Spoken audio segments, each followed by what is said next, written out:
Hello, this is Derek. This is section 9.4, and this is the quadratic formula. So, the quadratic formula is, if we have a quadratic of the form ax squared plus bx plus c, and we very carefully solved that for x, and it would take me about half a page to do so, we would get this formula. And so basically what this is saying, every time I have something of this form, if I know those coefficients, I can plug them in here, and it will get me the solutions to the quadratic.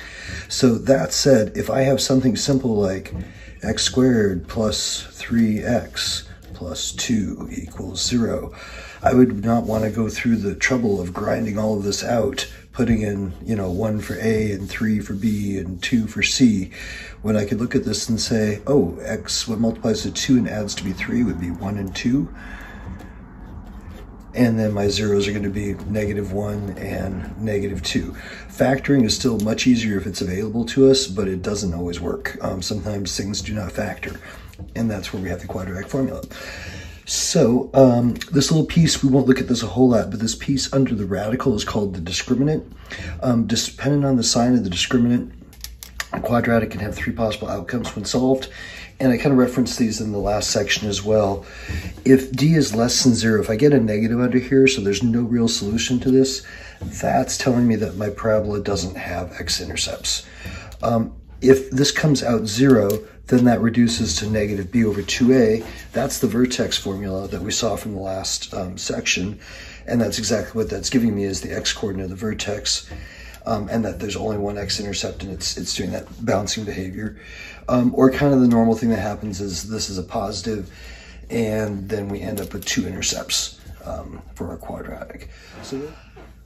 Okay, so decimals are not going to make this better. So what we're going to do is multiply both sides by 100 and just get rid of the decimals, and then it'll be a way easier problem. So now that becomes, I'm doing 100 right because I have to move my decimal 2 places. So now this is 2x squared, that is plus 5x, and that is plus 1. And that's much easier numbers to work with. So x equals -5 plus or minus 5 squared minus 4 times a times c all over 2a, so 2 times 2.